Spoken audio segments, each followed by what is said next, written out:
Je tenais à lui offrir ça vu qu'il était pas là.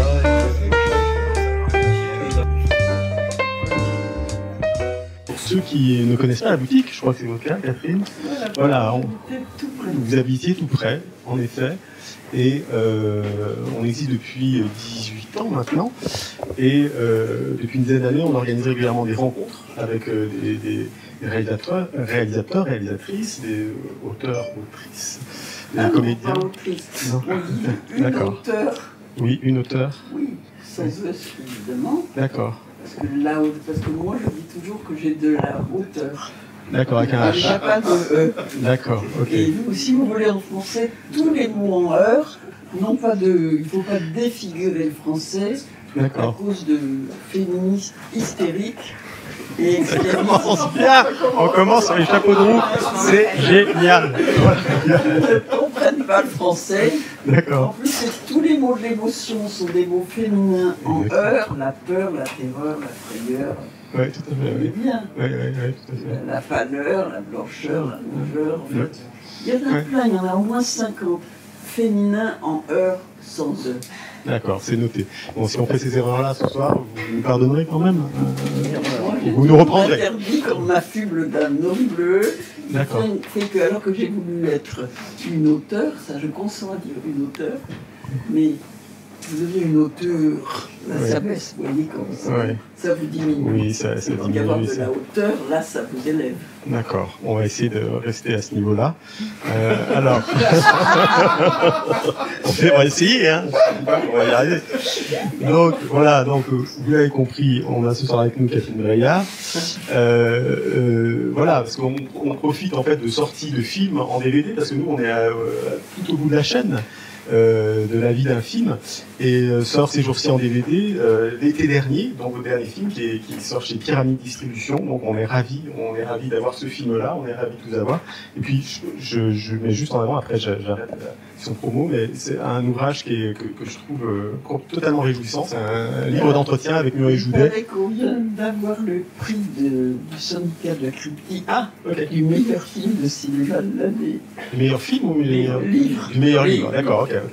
D'accord. Non, mais c'est passionnant parce que ce sont des entretiens assez chronologiques où j'ai l'impression que vous vous livrez comme pas si souvent que ça, je sais pas, Si, peut-être. moi oui, moi je parle très cash.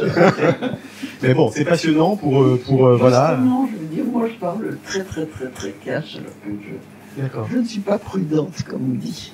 Tout à fait. Bah, pour ceux qui connaissent mal le cinéma de Catherine Breillat, je trouve que c'est une superbe entrée et ça donne envie de voir les films qui d'ailleurs, et après je m'arrête là, la plupart vont sortir au Chat qui fume dans quelques mois. Aidez-moi au niveau des dates. Au fur et à mesure, Stéphane, C'est Stéphane, mieux l'éditeur, parce voilà. que au fur et à mesure qu'on les restaure, D'accord, ok. donc moi j'ai déjà restauré une vraie jeune fille, 36 fillettes, Oui. parfait amour. Bon, là on va restaurer Sale comme un ange, dont le producteur est là d'ailleurs. Ouais. Ça prend du temps. Hein, de Il restaurer. est là. Voilà. Oui. Alors pour ceux qui connaissent mal votre cinéma, c'est vrai qu'on associe souvent à l'interdit, à la transgression, au sexe, à la pureté, à Le l'impudicité. sexe, tout le monde en a un. Donc, Oui, tout le monde en a un. Oui, mais ce qu'il y a, c'est c'est extrêmement banal. oui, mais dans la façon dont vous le filmez, vous l'êtes absolument pas. Oui, parce que justement, si on associe au sexe, c'est parce que c'est le tabou total, on ne doit pas en parler. Le corps doit être coupé en deux. D'un côté, il y a le film porno, de l'autre côté, le grand cinéma intellectuel. Moi, j'ai décidé que le cinéma intellectuel est grand, n'excluait évidemment pas le sexe, parce que c'est ce qui fait notre originalité en tant qu'homme. Je veux aussi bien dire une homme, puisqu'il y a un... Mais rétrospectivement, après plus d'une quinzaine de films, peu près une vingtaine de films, qu'est-ce que vous pensez modestement avoir apporté à ce niveau-là, au niveau de la façon dont... D'abord, je suis dans le sujet du siècle. Je ne sais pas si vous avez remarqué, enfin, en tout cas du demi-siècle. C'est-à-dire mes films parlent constamment, effectivement, du trouble, du déni, du fait que le sexe, c'est quelque chose, le désir, qui est quand même, s'il n'y a pas de désir, il n'y a pas. Nous sommes la seule espèce de mammifère qui ne doit sa survie et sa reproduction qu'au désir. Donc l'idée qu'il ne faut jamais en parler, que les gens on ne doit même pas parler du désir parce que c'est tabou, c'est idiot. On va plus se reproduire si c'est pas ça. Oui, L'humain est en danger total. D'accord, mais ce qu'il y a, c'est que parler de filmer le sexe au début de votre carrière de cinéaste, et aujourd'hui, bon, l'époque a changé.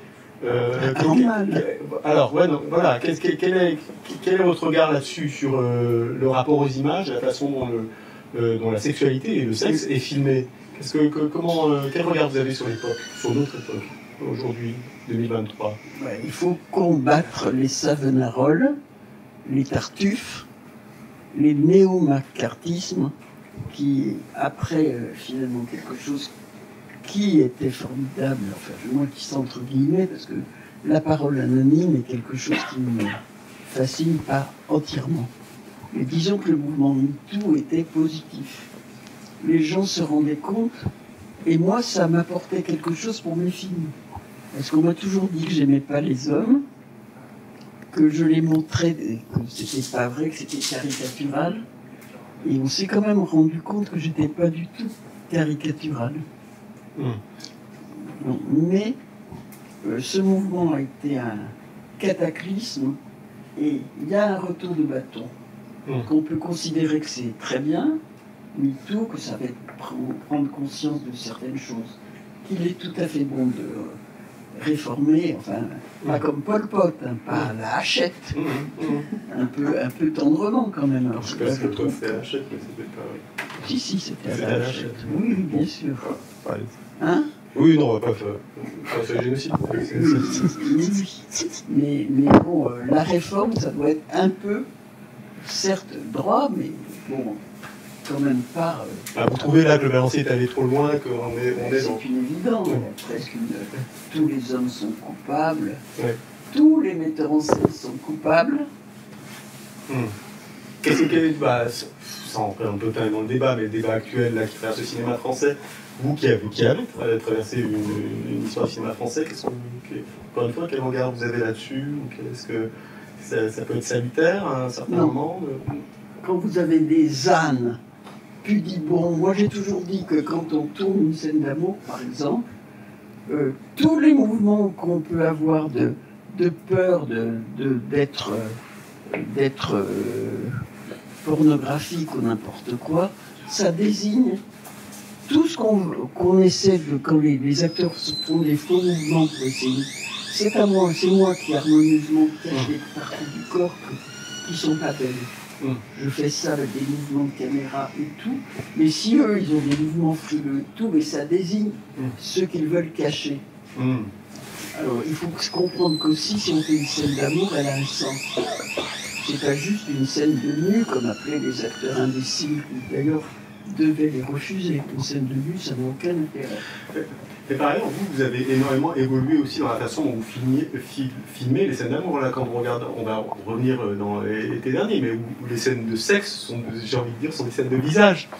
Alors que quand on reprend... J'ai moins évolué que vous ne... Ah bon, d'accord. Si vous regardez Parfait, c'est simplement qu'on a toujours dit que je me souviens après Parfait Amour avoir vu des dames sortir du cinéma indignées. Ah, ils sont toujours nus. Eh ben non, l'actrice refusait de se mettre nue, elle avait toujours une serviette éponge nouée sous les bras. Donc je filmais les épaules et le visage. Oui. Et c'est magnifique. J'ai toujours voulu filmer les visages. Tout à fait, mais dans Romance, Rocco Siffredi, ah oui, mais Romance, il y avait du sexe non simulé quand même. Oui, mais Romance, c'était annoncé comme ça. Donc c'est différent. Ouais. Mais quand je fais une chose, je ne la refais pas inlassablement. D'accord. Romance, c'est un film où, d'abord, moi, je ne veux pas qu'on m'interdise rien. On ne peut pas dire, si on fait ça, c'est du porno, Parce que ça veut dire que le cinéaste n'a pas de regard. Et que ceux dont on pense qu'ils nous montrent la vérité de l'acte sexuel, c'est les films pornographiques. Or, il n'y a rien, parce qu'il n'y a pas de fiction. Sans fiction, pas de désir. L'acte mécanique, c'est pas intéressant. En plus, il se décale, donc il n'y a même pas de plaisir, il n'y a rien du tout. Oui. C'est purement...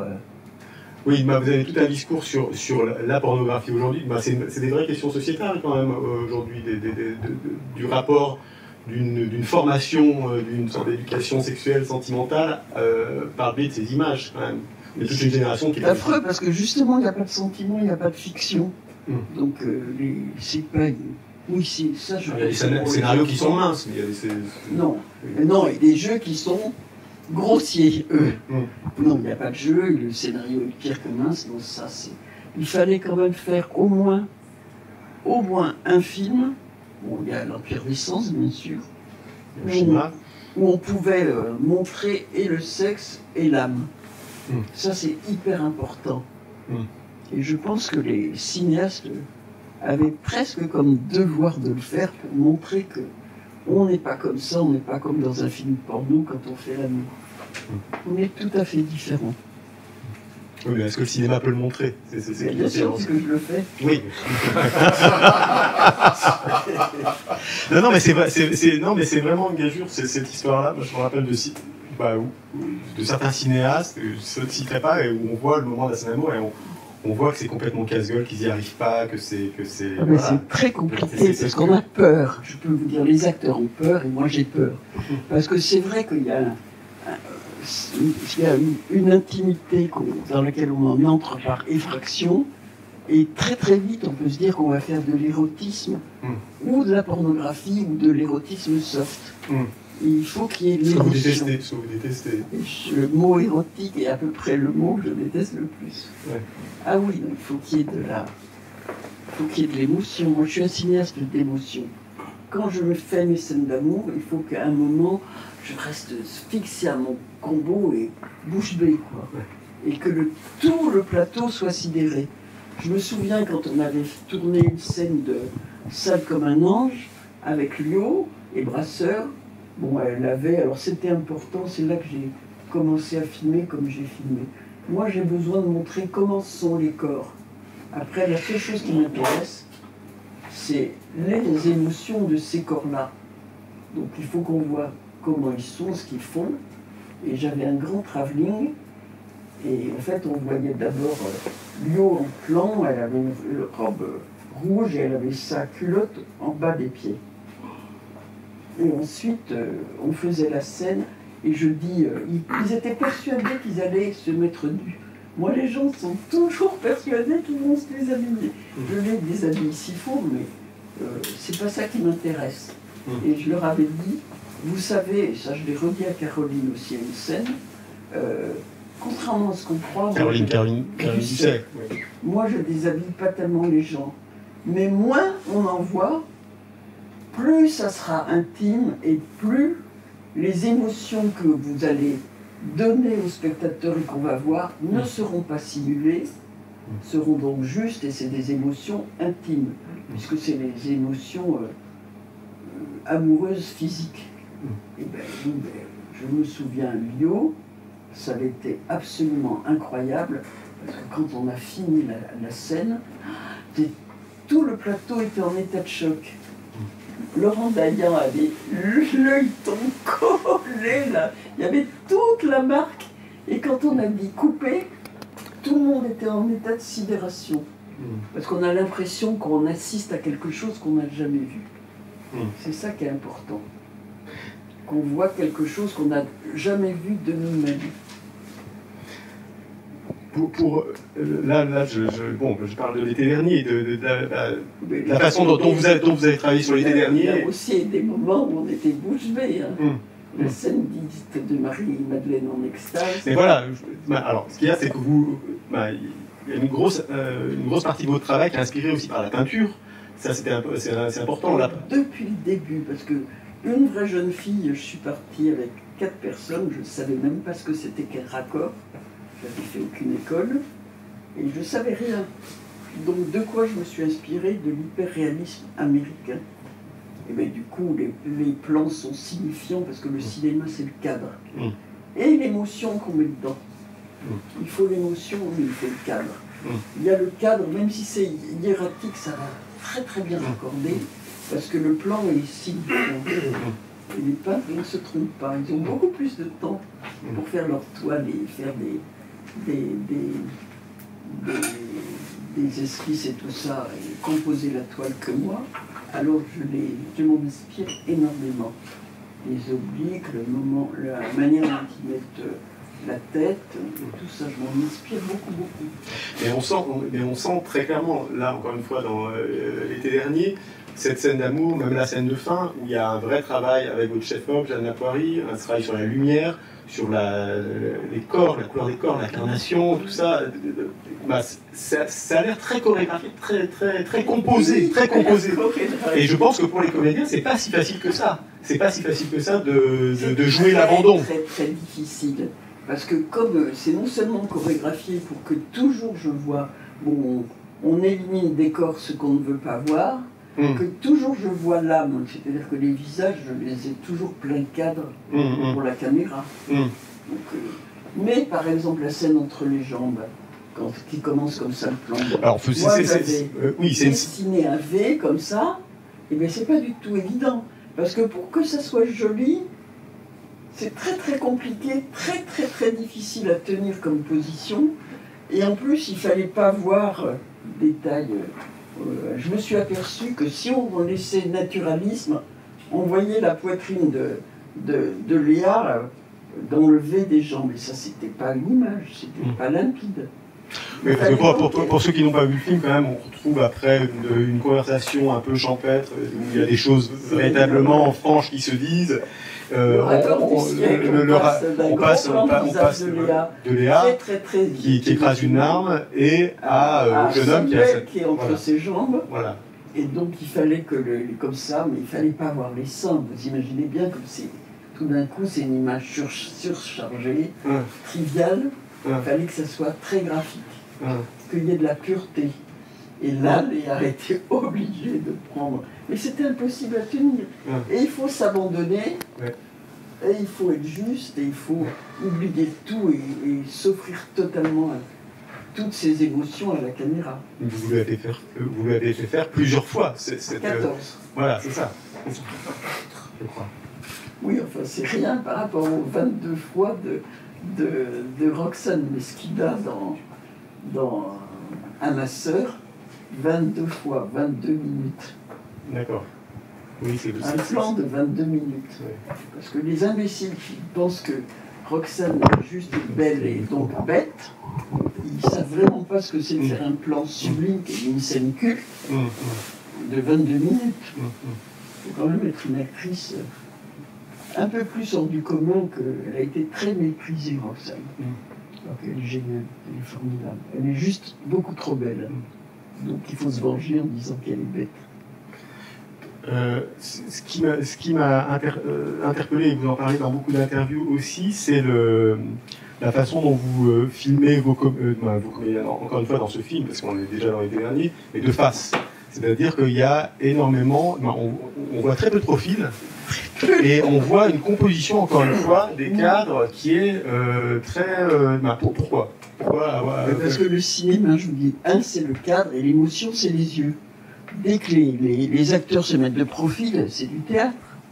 Or, quand on se parle dans la vie, on se met toujours de profil pour regarder l'autre dans les yeux.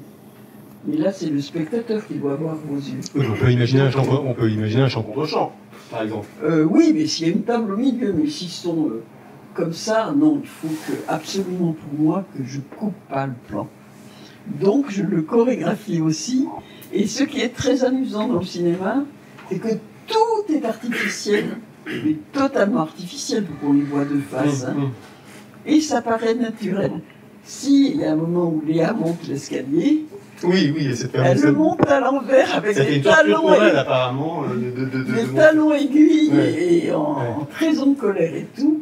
Je peux vous dire, quand je lui ai dit qu'elle allait monter à l'envers et tout, mais elle me dit, mais non, mais je suis en train de lui, je lui dis, oui, mais tu vas voir, tu vas le faire. Ils le font toujours. Tout ce qui est difficile, ils le font. Ouais, je pense Parce qu'il que ouais. en fait, c'est ça aussi le cinéma, c'est de se surpasser. Je crois qu'il aura fallu un certain temps, et dans la fameuse scène, voilà, enfin, je sais pas le nombre de jours, mais dans les entretiens, on a senti que c'était un challenge pour elle. Cette fameuse scène aussi, la confrontation avec Rabourdin, où les deux devaient. C'était une scène où elle ment de manière émontée face à son mari en niant. Alors pour ceux qui n'ont pas vu le film, tout le monde a vu le film ou pas? Pas forcément, non. Alors c'est l'histoire d'une femme d'une cinquantaine d'années qui a une liaison avec son beau-fils qui a 16 ans. Donc elle est jouée par Léa Drucker, le jeune homme est joué par Samuel Kircher. On a envie de dire le frère de Paul. Tout à fait, c'est bien comme ça que ça s'est passé. Voilà. Parce que le film, en fait, personne ne voulait le financer, j'étais has-been, etc. Bon, personne ne voulait le financer. Alors, on reprend au début. Alors, on dit que ce film avait déjà été fait et qu'on vous a proposé de faire une. Oui, et c'était précisément cette scène qui m'a vraiment intéressée, parce que c'est une scène de mensonge, mais nier l'évidence. Elle est avocate pénaliste. Et je pense que les avocats pénalistes, c'est leur métier. Nier l'évidence avec effronterie. On insinue toujours un doute. Et donc là, elle décide, elle est prise au dépourvu quand son mari lui dit que son fils lui a dit qu'elle avait une liaison avec lui. Et elle reste d'abord, mais terrassée sur sa chaise, pétrifiée. Et je disais à Léa, non, tu bouges pas. Puis tu regardes comme ça.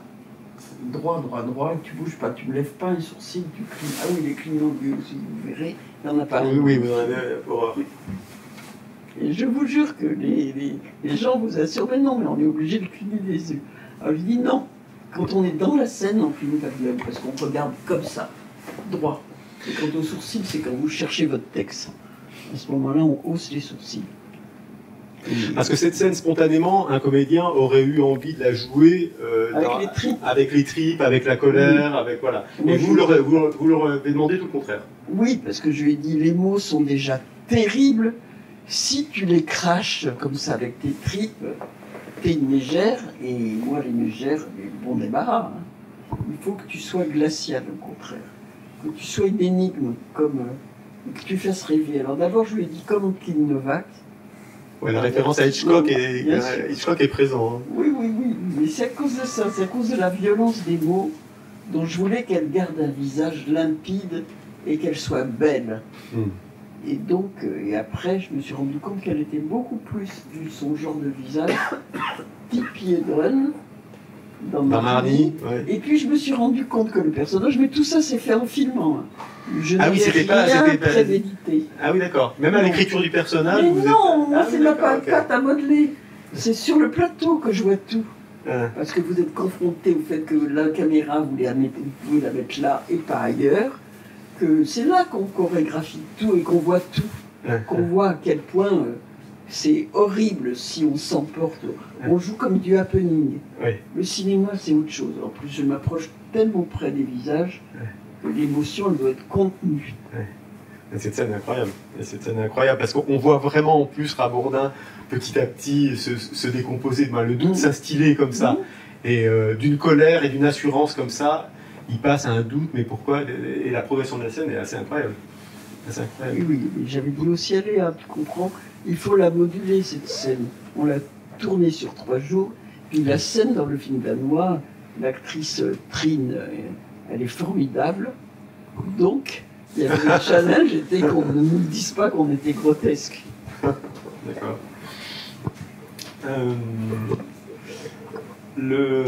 Alors vous parliez du début de la proposition du film, de parler peut-être de Saïd Ben Saïd qui vous a proposé ce... Oui, je ne sais pas comment il a pensé à moi, il m'a envoyé un petit mail. Dieu merci, j'étais allée au festival de Belfort, où lui, il avait une sorte de masterclass de producteur.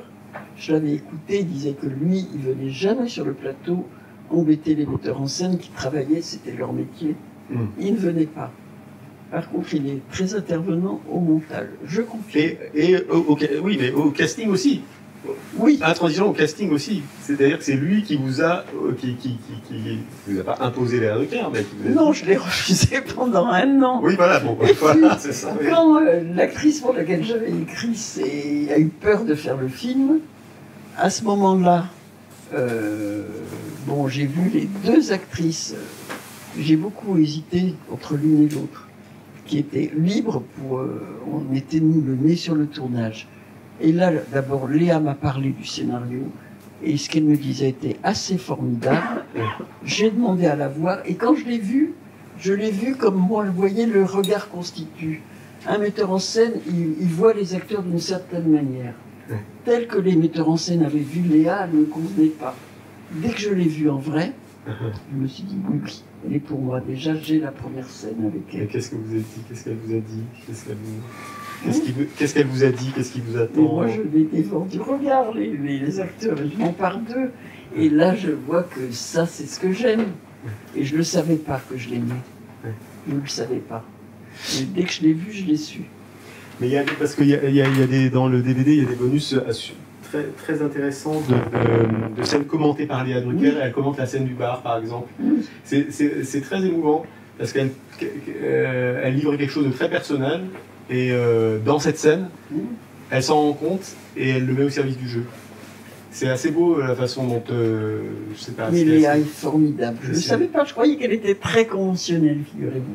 Ouais. Je m'en veux beaucoup parce que j'ai... Vous aviez vu des films avec elle ou vous la connaissez pas tant que ça? Moi je suis très radicale, je n'aime rien. D'accord. Et Saïd a presque toujours raison, 95% raison. Les 5% sont parfois difficiles à négocier.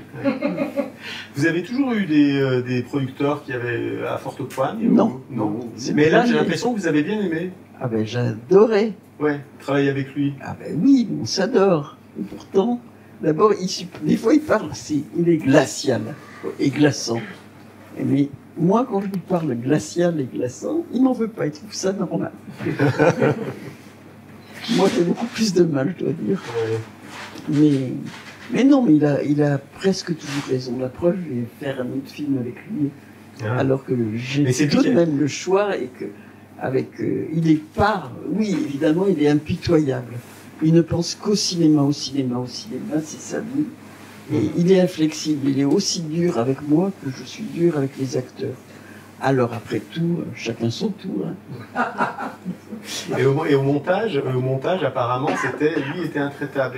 Il a vu la première mouture comme ça. Et il la voit tout seul. On lui dit, j'avais 12 semaines. Et comme il disait qu'il était très intervenant au montage, je croyais qu'il venait plus souvent. Qu'une fois qu'on avait l'ours, l'ours, c'est le premier, c'est la plus. Il me dit, non, montez. Et je lui téléphone au bout enfin, on avait de 8 semaines, et je dis, on ne sait plus quoi faire. On a presque monté le film. Ouais. Et on ne savait plus quoi faire. Alors il dit, bon, je vais regarder. Alors croyez pas qu'il vient regarder avec nous, là. Que c'est à la fois terrorisant, mais rassurant, parce qu'on sent ce que la personne à côté ressent. Ouais. Non. On lui envoie un lien, il regarde tout seul. Il est terrorisant. Il terrorise. Et là, il vous dit, le film est trop long, il faut couper une demi-heure, mais débrouillez-vous avec ça pour faire un très beau film. Il faut couper ça, il faut alors des trucs que j'osais pas couper, mais que j'avais très envie de couper, alors c'était un peu plus vite. Hein. Parce que comme ça, quand même, ça coûte de l'argent quand on voit qu'on s'est planté, qu'on aurait mieux fait de pas le tourner, parce que finalement... Non, mais ce qui se passe, c'est que en fait, les rapports entre Léa et Samuel étaient tellement incroyables qu'on n'avait pas envie de narration annexe, qui était très très bien. Il y a des choses que j'ai coupées, il y en a dont je me suis débarrassé, parce qu'on ne réussit pas tout comme metteur en scène. Mais il y en a d'autres. J'ai eu beaucoup de mal parce que c'était magnifique. Mais il faut couper, parce qu'il faut que le fil soit tendu. Et ça, il vous aide, Saïd. Même mon monteur, il disait, cette scène, quand même, tu n'as même pas monté. Je dis, tu comprends, j'en ai déjà marre. Je ne veux voir que lui et elle. Alors on la monte pas. Il était sûr que Saïd va pas être... Ben, Saïd, il a même pas vu que je l'avais pas monté. Hein.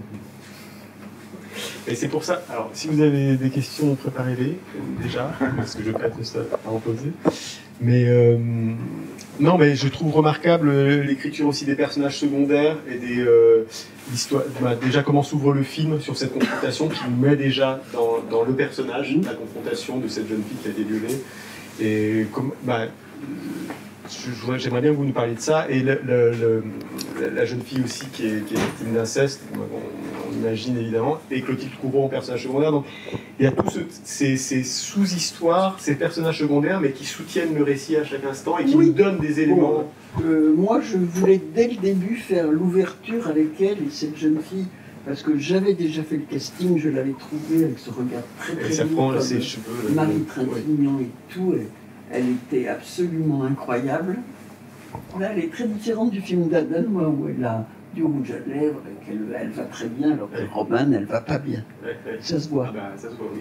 On voit qu'elle est dévastée. Et puis, et Saïd voulait que je commence et je l'ai tourné par Léa faisant du jogging. Et je disais, mais c'est horrible, une femme qui fait du jogging, c'est pas mon genre. Moi, je voudrais commencer par la scène comme ça. Non. Finalement, on a jeté tout le jogging. Ça, c'était Saïd. Oui. Et il me dit, il faut commencer par cette scène. Je lui dis, vous voyez, c'est ce que j'avais écrit. Je vous avais dit que ça, je le réussissais. Oui. Et que l'autre, je le ratais. Parce qu'il y a aussi des choses les choses qui ne m'intéressent pas, je les rate. Oui. Il faut que ça me fascine pour que je réussisse. Il y a peu de scènes de repas ou de scènes si, il y a une scène de petit déjeuner. Il y a une scène de petit déjeuner. Ah, et les spaghettis. Les spaghettis, c'est vrai. Mais c'est pas... Je sais pas, on passe pas, si, on passe pas 107 ans autour de la table. Si, j'adore que les gens s'enfilent des choses dans le corps. J'adore ça. Ouais, je sais pas, ça m'a pas frappé. Ici, la petite fille avec tout. Ah oui, parce qu'il y en a une que j'ai quand même coupée qui était magnifique aussi, mais bon, ça faisait un peu trop Ferreri. Mais il mangeait de la pastèque. Et il s'en mettait, j'imagine. Non, mais parce que l'accessoiriste m'avait acheté une trop grosse pastèque. Alors du coup, ça devenait exagéré. Il fallait une pastèque normale. Elle était grosse comme ça. Je reviens à la question sur les personnages secondaires, sur les sous-histoires. Ça, c'était présent à l'écriture ou vous le découvrez plutôt au montage, où il y avait peut-être une histoire qui allait prendre peut-être plus de dessus? Non, ça quand même, les petites filles dans le film danois, c'est deux jumelles exemples, un peu plus grandes. Moi, j'aime les enfants, puis je voulais ces petites chinoises. Et puis, non, ça, je prévois quand même, surtout les enfants. Les enfants, ça illumine un film. Il ne faut pas que ça soit là juste parce qu'il faut dire qu'il y a une famille et qu'on a des enfants ennuyeux comme la fumée. Il faut quand même qu'ils soient très très mignons et avec des caractères différents, les deux petites filles. Oui, on distingue, tout à fait vrai. Puis ça relie Samuel à l'enfance aussi. Oui, je voulais quand même que ça soit un peu comme Théorème qui commence à érotiser toute la famille. Ça commence par ses petites sœurs. Oui, il y a les ombres Hitchcock, Pasolini qui sont là, mais qui étaient là dès le début ou que non vous avez. Théorème, le côté Théorème, il est là.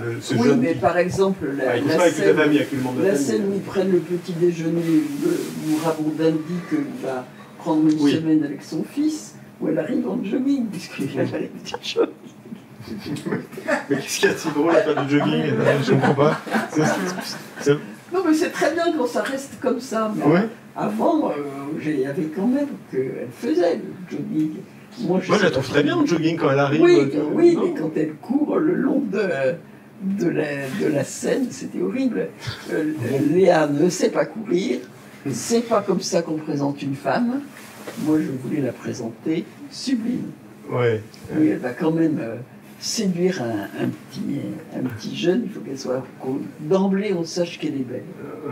D'attacher une importance particulière aux détails, aux costumes, tout ça. Il y a une recherche très précise. Les chaussures, les bras, le talon aiguille des années 60, bobine avec le talon rond. Rien n'est laissé au hasard.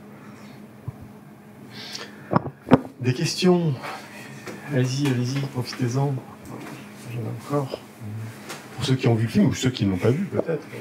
Vous pouvez avoir vu d'autres films, hein, on ne sait jamais. Oui.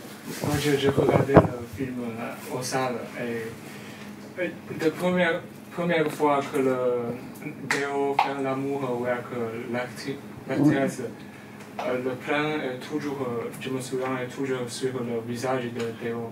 Oui. Oui, ça m'intéresse parce que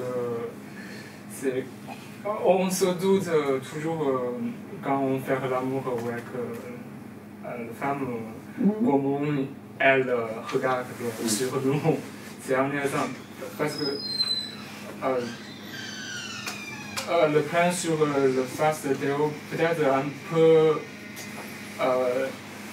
terrible mais effrayant et c'est une émotion exactement et après tout le temps où filmer faire l'amour c'est déjà tout le Oui, temps mais c'est justement, différent. comme je savais qu'après on verrait beaucoup plus Léa, et puis cette pièce était très très très petite. Alors figurez-vous, j'ai passé toute ma nuit, je dormais sur le décor, à me relever pour comprendre comment je pourrais. On ne pouvait pas bouger le lit, on ne pouvait pas casser le mur, on ne pouvait pas mettre la caméra de côté qui était la bonne place, on ne pouvait pas éclairer Léa, donc elle allait être horrible. Et je me demandais comment faire, et j'ai tout d'un coup trouvé. Et j'ai trouvé le petit qu'on pouvait avancer le lit, mettre la caméra derrière, et déjà qu'ils s'embrassaient à pleine bouche et qu'ils n'avaient pas besoin donc d'être nus, puisque c'est un énorme gros plan de visage. Déjà, le premier baiser, c'est très étrange, très Oui, inattendu. c'est hyper radical. C'est-à-dire qu'on les voit sans. Alors, il y a une façon, ils ont une façon de s'embrasser qui est déjà très particulière. Et en plus, c'est là où elle vient le rejoindre dans son lit où il est en train de regarder une série, un manga japonais ou quelque chose comme ça. Et la caméra est derrière eux. C'est un endroit très inattendu où on n'a pas du tout l'habitude. C'est le seul endroit où ils allaient être beaux. Oui. J'ai piétiné toute la nuit dans cette chambre pour essayer de trouver comment j'allais faire pour que ça soit sublime. Et puis, c'est très bien, ça permet d'ellipser plein de choses que j'avais pas envie de voir et qui sont quand même très récurrentes et répétitives.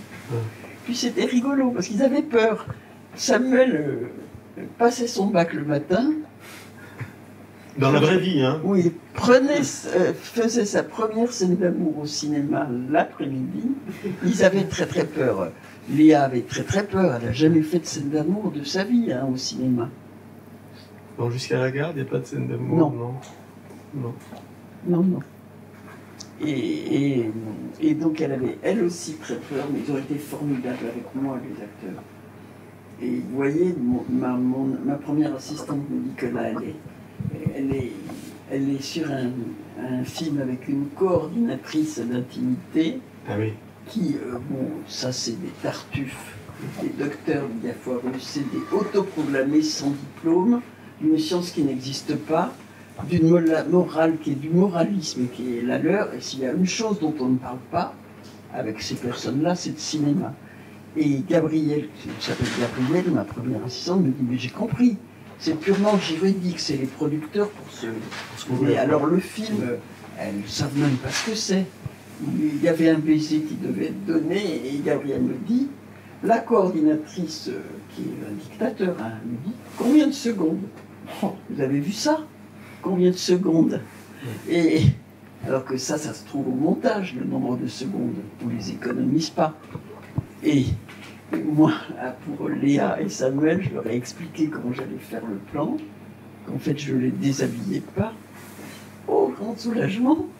Mais je leur dis, par contre, je veux un premier baiser amoureux, profond, mouillé, interminable.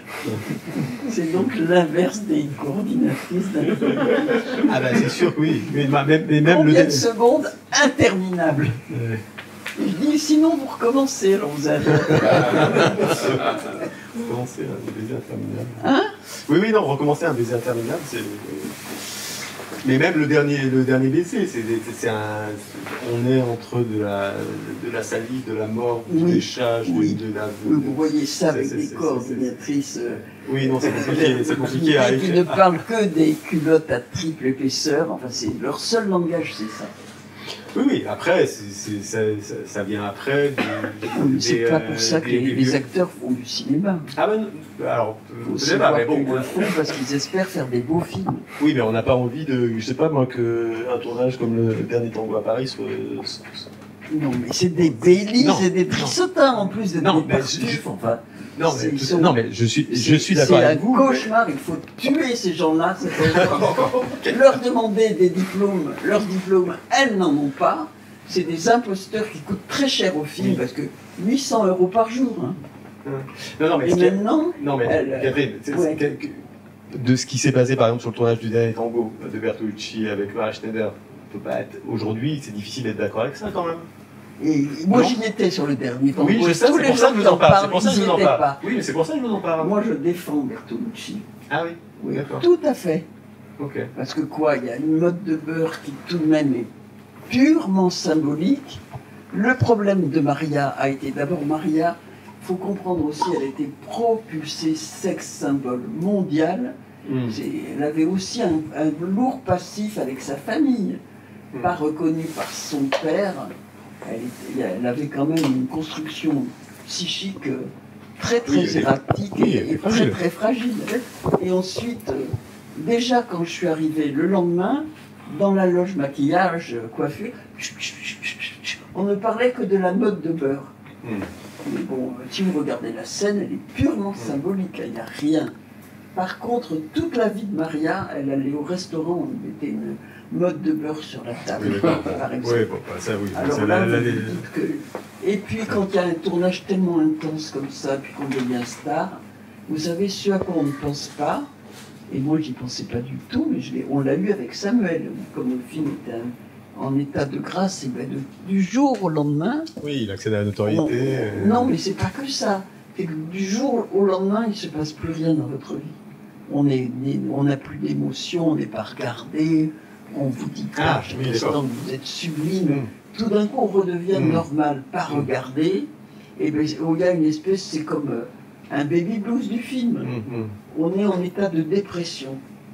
Et je sais que Irène Jacob a vraiment été... Elle était Irène Jacob est la mère de Paul et Samuel Kircher. Et je sais que pendant le tournage, elle était absolument ravie parce que Paul s'épanouissait, Samuel s'épanouissait, allait bien et tout. Et puis ensuite, il y a eu ce côté, on l'a tous eu, parce qu'il y avait un tel éclat de grâce sur le plateau qu'on était tous orphelins du film. Mais un jeune garçon, un jeune acteur, une jeune actrice qui a eu en plus un succès international, mais phénoménal. Mais aussi après je veux dire, tout d'un coup, elle est livrée à elle-même, seule, elle n'est plus rien. En plus, elle est un sexe symbole, et c'est très dur pour une jeune femme d'être un sexe symbole. Regardez Brigitte Bardot, ça l'a pas rendue heureuse, hein, visiblement. C'est ça qu'il faut comprendre. Et au lieu de dire Bertolucci est un grand metteur en scène, il n'a rien fait de mal avec Maria, rien. D'accord. Je ne pense pas dans la famille. Non. Plus à fond. Non, mais c'était. Je savais que vous alliez tourner sur le film et c'était en. Moi, je n'y étais pas. Donc voilà, c'est ça. Oui. Donc et moi, je continue par rapport à l'été dernier et pourquoi, quand on imagine aujourd'hui que si on imaginait l'été dernier avec un beau-père qui tombe amoureuse de sa belle-fille. Du même âge que Samuel, je pense que le film aurait créé quelques remous.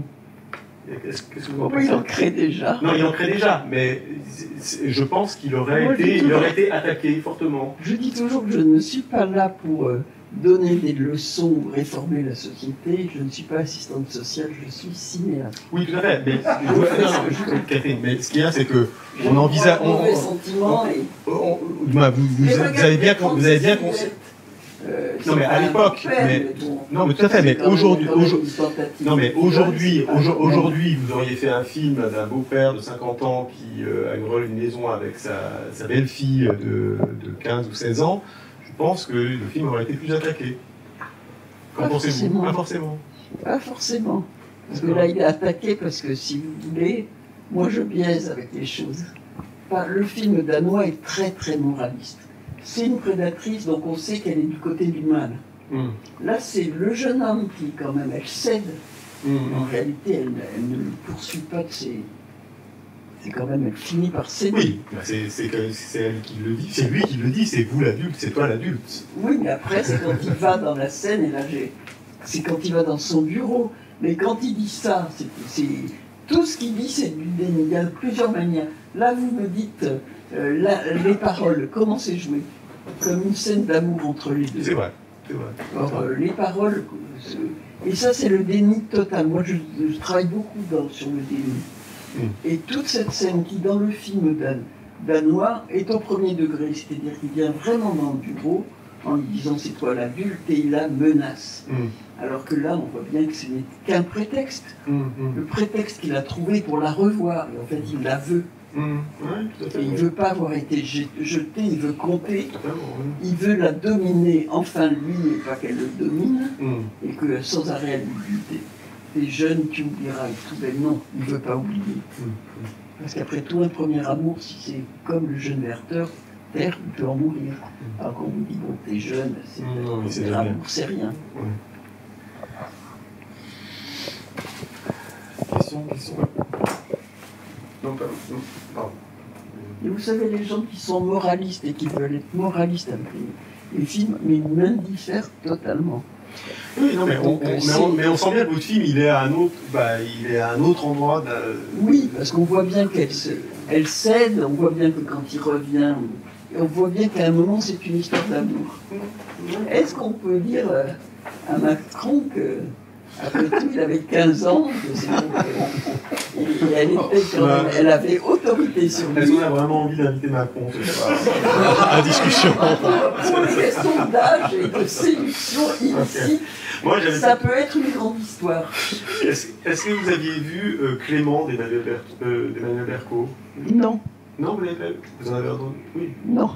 Non. Vous savez, je vis entre l'île de Bréa. Il y a longtemps, hein. Il est sorti, ça fait un moment que j'ai passé au moins 2 ans sur l'île de Bréa. Ou si on va au cinéma à Paimpol, on peut pas. Il n'y a plus de vedettes pour rentrer sur l'île. Oui, d'accord. Oui. À supposer que ça sorte à Paimpol. Et au Portugal, dans une film français. Non, mais vous auriez pu l'avoir en tête, parce que c'était une histoire d'amour pareil, avec un jeune qui était plus jeune. En tête, Baby Doll, ça, oui. De 15 ans, ouais. Oui. Emmanuel Berco, ça m'étonnerait. On va en dire du mal. J'ai pas de. C'est trop tard. Non, j'en ai pas du mal, mais ce que je veux dire, que je n'ai jamais en tête les autres. Sauf les génies, les très très grandes lettres. Alors ça tombe bien, parce que avant la rencontre, je vous ai fait choisir une petite liste de films. Alors, on n'a pas parlé, parce qu'on commence en général les rencontres, mais là on est parti par un autre, sur un autre chemin. Mais c'est les films qui sont importants pour vous, qui ont été importants, et vous citez très régulièrement, souvent, La Nuit des Forains de Bergman. Oui, sans La Nuit des Forains que j'ai vu à 12 ans, jamais. Et de Viridiana de Buñuel. Mon deuxième film de cinéma. Ouais. Et vous savez que c'est grâce à vous que j'ai découvert il y a 20 ans Bergman, parce que vous aviez parlé, moi, je crois que vous l'aviez présenté à la Cinémathèque qui était à l'époque à Palais de Chaillot. Et j'avais commencé par La Nuit des Forains, donc je suis tombé amoureux logiquement d'Harry Anderson.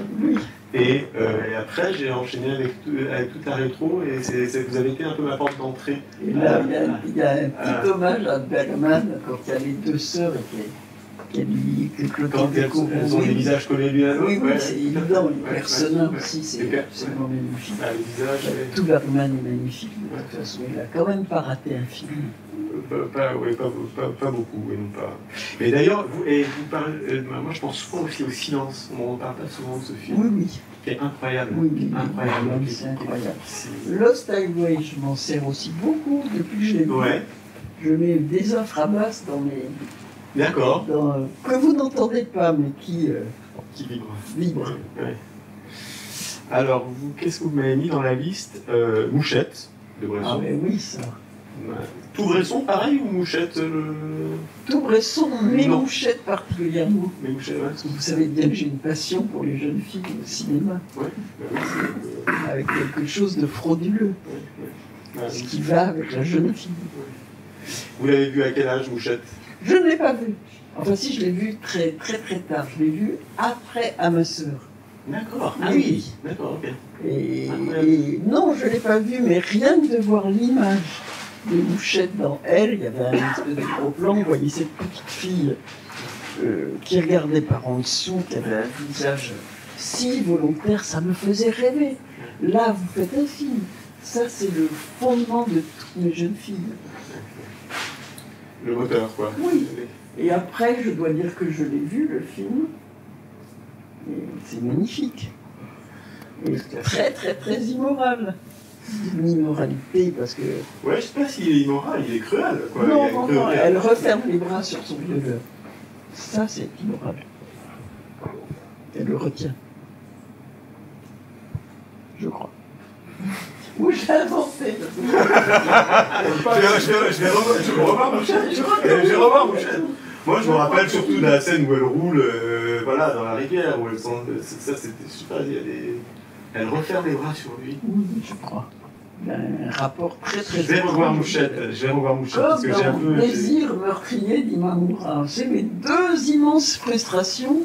Vous savez, chez Criterion, comme ils vont prendre tous mes films, chez Criterion, ils m'ont fait faire le truc qu'ils font faire aux metteurs en scène dans leur librairie à eux. Et j'avais demandé Onibaba, les tueuses, Qu'on va sortir...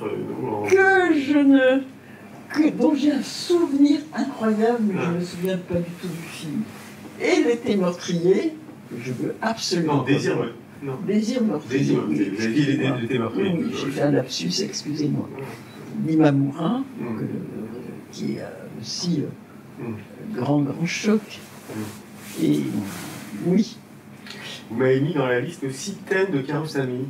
oui, je l'avais même mis dans mes 10 films préférés. Il m'avait remercié dans une liste pour Sight and Sound.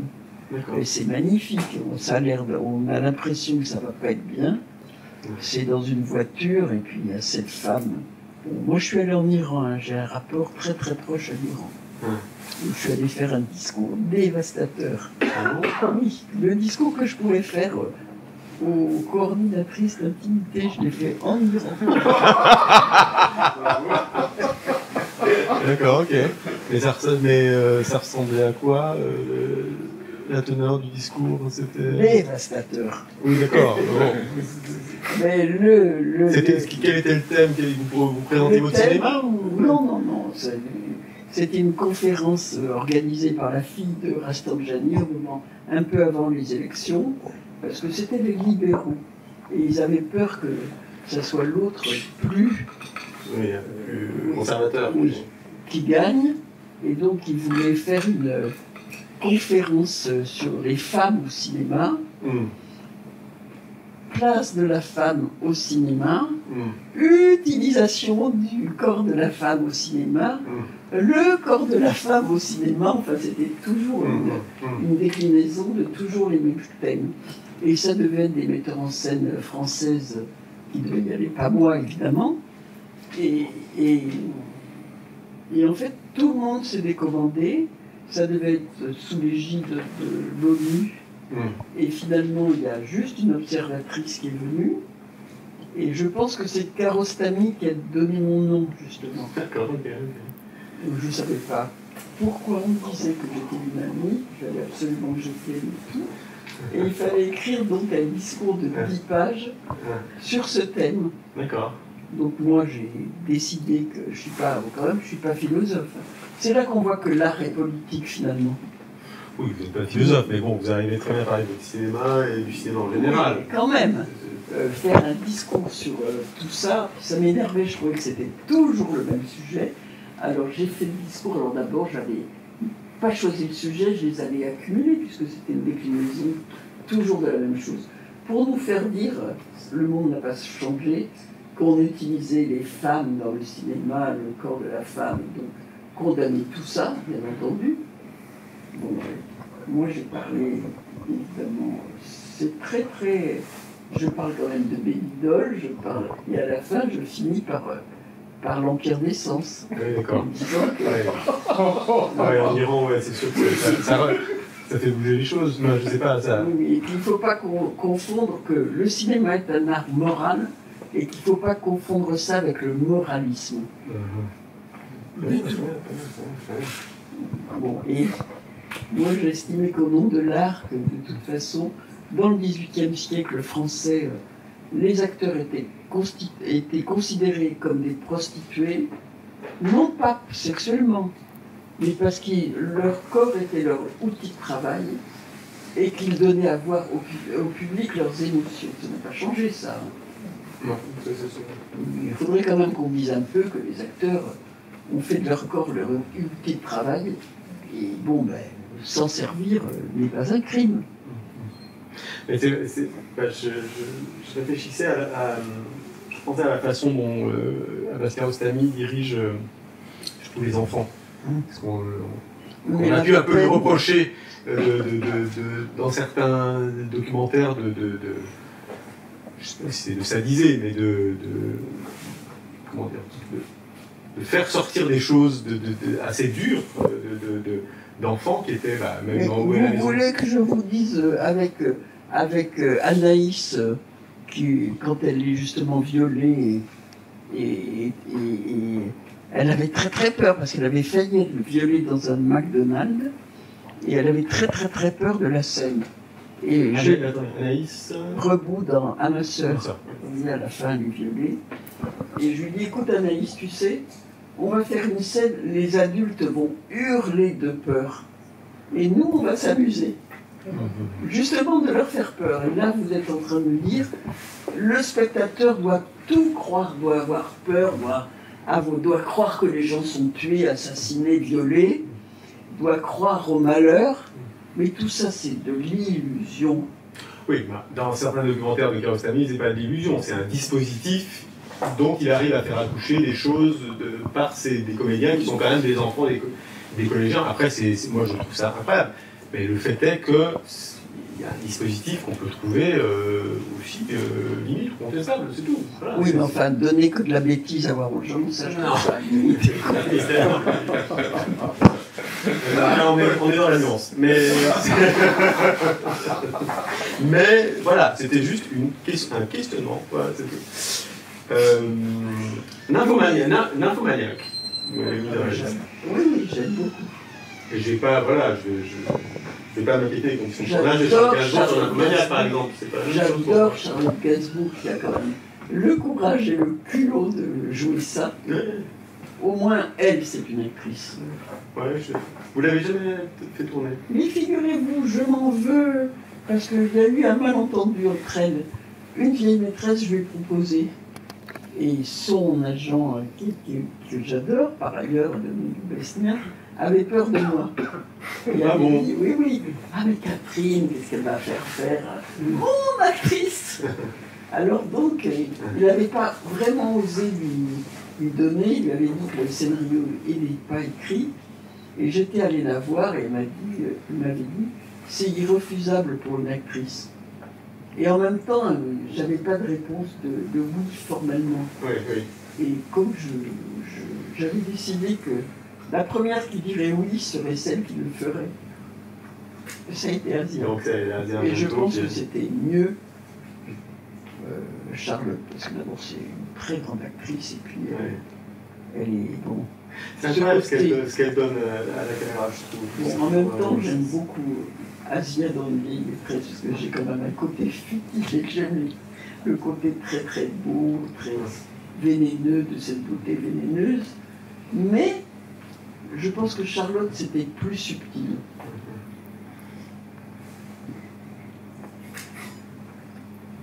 Non, je regrette en fait. Mais je ne vais pas vous amener sur ce terrain-là, faut pas regretter. Mais si, je regrette. En même temps, je ne regrette pas Asia parce que je l'aime. Mais je pense que Charlotte est géniale. Les projets, vous voulez en parler? Ce qui vient là, ce sur quoi vous travaillez? J'ai 2 projets. Si vous ne voulez pas en parler, vous n'en parlez pas, mais si vous voulez en parler, vous êtes bien. Je veux faire un thriller. Moi, je m'inspire beaucoup des faits divers. Parfait amour, c'était un fait divers. D'ailleurs, c'est Emmanuel Schumberger qui était là, qui m'avait dit. Je suis mis sur le côté. Il est là. Mais la tête, moi je suis là. De face. Oui. Et donc, il y avait L'amour en France qui passait. Et Carlin avait fait une émission sur ce qu'on appelait le drame de Belfort, où c'était un jeune amant qui avait tué sa maîtresse de 30 ou 50 coups de couteau après l'avoir sodomisée avec une balayette. D'accord. Et ce qui était incroyable, il y avait beaucoup de choses d'incroyables. Déjà ça, c'est incroyable. Il y avait la fille de la victime qui disait « Je ne peux pas lui en vouloir » parce que ma mère a vécu ce qu'elle avait toujours rêvé de vivre avec lui, c'était une histoire d'amour. Et du coup, j'ai trouvé que c'était extrêmement intéressant que cet assassin avait l'air d'un amant. Et de faire quand même... Vous voyez, dans Jusqu'à la garde, quand même un peu... Donc là, c'est quand même, on dirait, dans le vrai assassin, il y avait un côté James Dean et Elvis Presley. Donc il y a quelque chose qui est très très très romanesque. Une chaîne pas très romanesque. Oui. C'est que c'était un amant et c'était l'amant qu'on a envie d'avoir. Oui. Ça donnait quelque chose d'incroyable à cette histoire. Donc, ça, c'est le premier projet. Oui, mais non, je vous parle parce que je m'inspire souvent de faits divers. Ah oui, d'accord. À ma sœur aussi, vous croyez que la fin, je l'ai inventé, c'était un fait divers. D'accord. Impossible d'inventer un homme qui sort du bois avec une hache. Les faits divers, il n'y a aucun scénariste qui peut faire ça. Et là, j'ai trouvé un fait divers, tout est vrai, et aucun scénariste ne peut avoir le culot de faire une histoire pareille. Tellement mais les gens sont abracadabrants. Quand il y a des faits divers, pourquoi ils tuent, comment, mais ils sont fous. Comment ils s'empoisonnent pour rien. Quand même, le plus simple quand on veut se débarrasser d'une femme, c'est de la quitter, c'est pas de la tuer. Je prends des notes. Mais c'est vrai. Mais vous avez raison. Là, on passe sous le bon sens. Et là, c'est effectivement le meurtre est un truc, mais abracadabrant. C'est tellement incroyable, il y a un petit côté à la fin Raskolnikov en plus, il est quasiment, alors qu'il est hors de soupçon, il va se dénoncer, il va se dénoncer, enfin c'est quand même, ce fait divers est hallucinant. Alors après je les transforme. Catherine, je tiens à vous dire que ça me fait plaisir de vous voir comme ça, enthousiaste et... Moi j'ai un côté... J'ai toujours eu un côté très enthousiaste. Non mais il y a un côté jeune réalisatrice comme ça qui va Il faut toujours faire son premier film. Vous l'avez dit, mais ça fait vraiment... Mais parce que quand vous en parlez, je vois toute la force qu'il peut y avoir. Parce qu'il en faut quand même pour s'attaquer à un film. Oui, mais depuis que Seine m'a sorti de mon... Mais oui, j'ai l'impression. J'étais dans un tombeau d'oubli.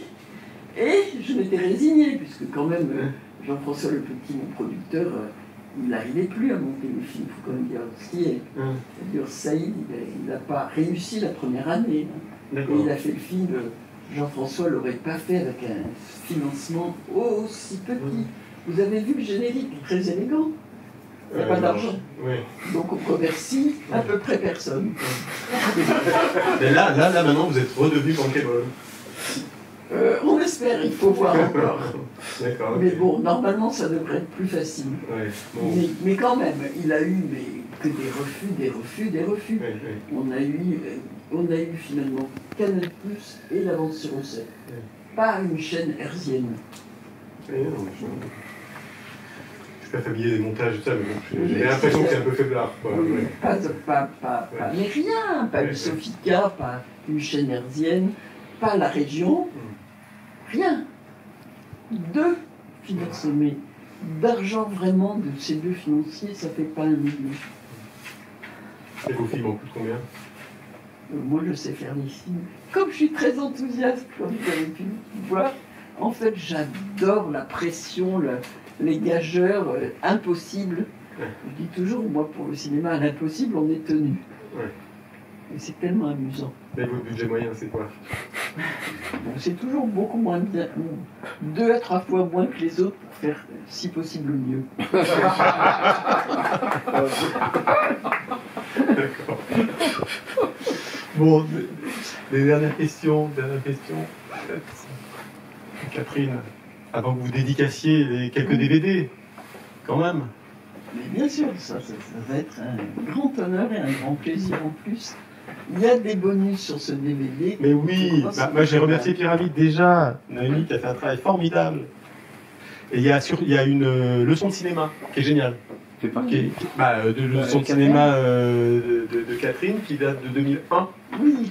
Alors, qui a été fait au Festival international des films de femmes. Ouais.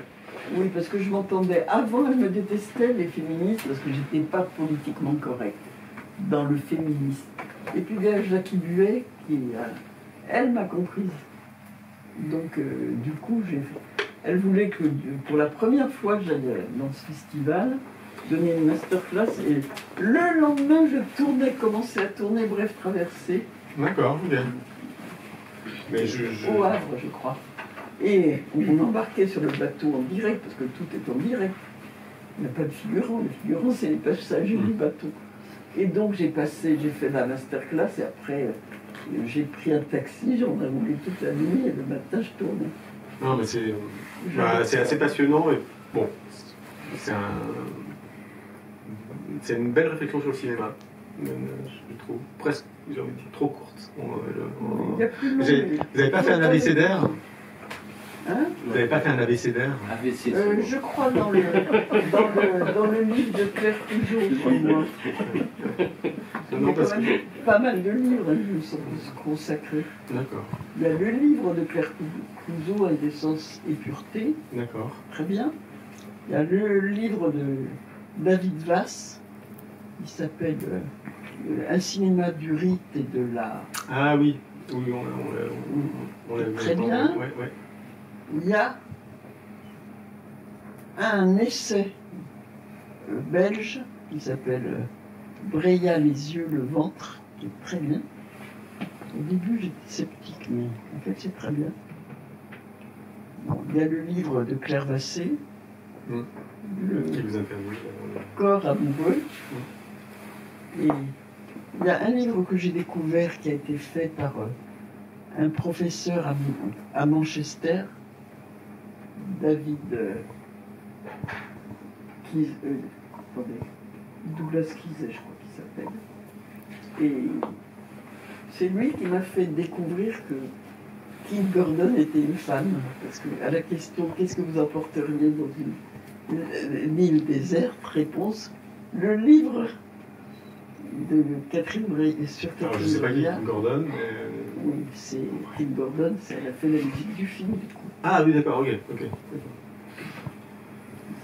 C'est un film qui n'a pas d'argent, il faut essayer de trouver des gens Mais qui oui, vous aiment. mais oui. Écoutez, Catherine, si on s'arrêtait là, ce serait peut-être très bien. S'il n'y a pas d'autres questions. Si, Tom, évidemment. Allez, Je vous préviens, les réponses sont interminables en principe. Bah, moi, c'est pas vraiment des questions, c'est plus des remarques. Mais l'autre jour, je parlais avec une amie du film Mort à Venise. Oui. Et je lui ai raconté, je lui ai dit, c'est l'histoire d'un vieil homme qui tourne autour d'un jeune homme. Et je trouvais qu'il ressemblait. D'un coup, je me dis, il ressemble vachement au jeune dans l'été dernier. Et je me suis dit aussi. Il y a beaucoup de gens qui le disent et pourtant c'est pas vrai. Ah ouais, je crois un petit peu quand même. Non, il y a beaucoup de gens qui le disent. Mais bon, d'abord, Tadzio, il est désiré et convoité.